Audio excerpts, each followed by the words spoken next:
serikali ya Chama cha Mapinduzi inadaiwa zaidi ya bilioni 40 kwenye ruzuku ambazo makampuni na wafanyabiashara wa mbolea na mawakala wanaidai serikali hii mpaka ninapozungumza sasa. Mheshimiwa Naibu Spika, mpaka ninapozungumza sasa kuna viwanda vya mbolea vimefungwa zaidi ya miezi 4, ikiwemo kiwanda cha mbolea cha Minjingu kwa sababu kinaidai serikali fedha za ruzuku, kimeshindwa kuendesha kiwanda kile kwa ajili ya kuendelea kuproduce mbolea nyingine. Ninapozungumza hivi, Mheshimiwa Naibu Spika, mpaka ninapozungumza sasa bei ya kazi ya mbolea ni shilingi 80,000, lakini mpaka ninapozungumza sasa mbolea inauzwa 135,000. Kwa nini mbolea inauzwa 135,000? Changamoto ni kwamba wale mawakala wanapata wakati mgumu wa kuendesha biashara ya usambazaji wa mbolea. Lakini pia Mheshimiwa Naibu Spika, malalamiko yao ni kwamba bei elekezi haijahusisha wadau na haiendani na kiwango ambacho serikali imepanga. Mheshimiwa Sikirida, kuna Mheshimiwa Mlugo. Kuhusu utaratibu, Mheshimiwa Naibu Spika, nilikuwa namuomba Mheshimiwa mchangiaji asogeze maiki kidogo ili angalau sauti toke vizuri. Masikio yanauma. Mheshimiwa Sikirida, endelea na mchango wako. Asante Mheshimiwa Naibu Spika. Mpaka ninapozungumza sasa Mheshimiwa Naibu Spika, mbolea ya kupandia ni 135,000, lakini mwongozo wa TFRA ni shilingi 80,000. Malalamiko ya wale wasambazaji wa mbolea wanadai gharama za usambazaji wa mbolea ni kubwa, lakini pia hawana fedha za uendeshaji kwa sababu wanaidai serikali.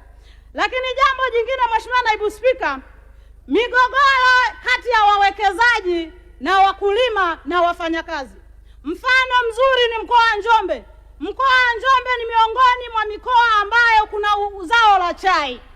Mheshimiwa Naibu Spika, waziri wa kilimo yuko hapa, anajua changamoto ambayo Njombe inakutana nayo. Mpaka ninapozungumza hivi, mwekezaji anayeitwa DL amewafukuza wafanyakazi walioita waandishi wa habari kwa ajili ya kulalamikia madai yao ambayo hawajalipwa ni miaka 8 mpaka sasa.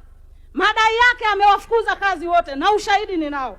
Hatuwezi kuacha kujadili vitu vya msingi kama hivi, lakini huyu mwekezaji ni mtu ambaye ameua viwanda vyake vyote vya chai katika mkoa wa Njombe, ikiwemo Lupembe, ikiwemo Luponde na kwenye jimbo la Mheshimiwa Waziri wa Kilimo.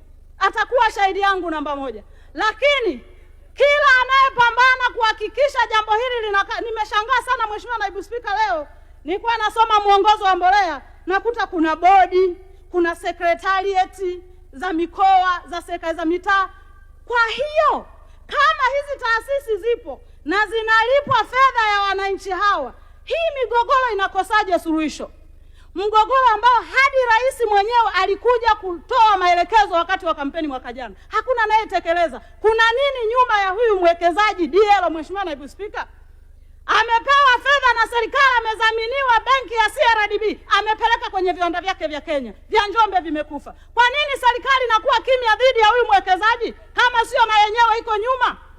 Jambo lingine Mheshimiwa Naibu Spika, ni serikali kuchelewesha fedha za waliopeleka mazao ya mahindi serikalini.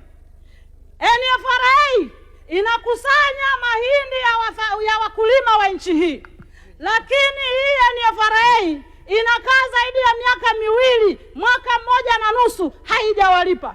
Mpaka watu wanaingia kwenye hatua ya kulima mahindi waliikopesha serikali, haijawalipa. Mpaka ninapozungumza hapa, nyanda za juu kusini ambayo ni mikoa ya Songea, Njombe na Ruvuma, mpaka sasa kuna wakulima wanaidai serikali. Mheshimiwa Naibu Spika, sasa tunapozungumza sheria muhimu kama hizi, hatuwezi kuacha kuzungumzia vitu muhimu kama hivi. Lakini cha ajabu zaidi Mheshimiwa Naibu Spika, huu mchakato serious wa ruzuku mpaka ninapozungumza hivi hauna sheria. Na ndio maana wanaodai ruzuku serikalini wanadai kwa kupiga simu. Watampigia simu Mheshimiwa Waziri wa Kilimo, Mheshimiwa Chongolo, watampigia simu sijui mbunge. Hawana sheria maalum inayowaongoza. Ukisoma huu mwongozo Naibu Spika, unasema msambazaji wa mbolea akishasambaza atatuma taarifa kwa hao watu wa TFRA. TFRA wanatakiwa kufanya malipo ndani ya siku 14. Ninapozungumza hivi, kuna wasambazaji wa mbolea, naibu spika, wa 2021 hawajalipwa, lakini mwongozo unasema wanatakiwa walipwe ndani ya siku 14. Huu ndio ukweli. Kama mimi mwongo, nipigeni taarifa.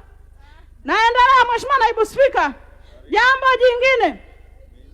Jambo jingine ambalo naweza kuzungumza, wizara nyeti kama hii, wizara ambayo inagusa maisha ya wananchi, tunaomba itengenezwe sheria inayomruhusu huyu msambazaji wa mbolea, iwe ni kampuni, iwe ni wasambazaji binafsi, inayowaongoza wakicheleweshewa malipo yao na serikali watachukua hatua gani, na sio kubaki kwenye mwongozo ambao sio msingi wa kisheria. Huyu msambazaji hata akicheleweshea fedha zake miaka 3, hana sheria maalum inayompa uhuru wa nini akifanye. Zaidi wanaishia kuwapigia simu mawaziri, manaibu waziri, wabunge, wakuu wa mikoa, nao hawana kauli thabiti.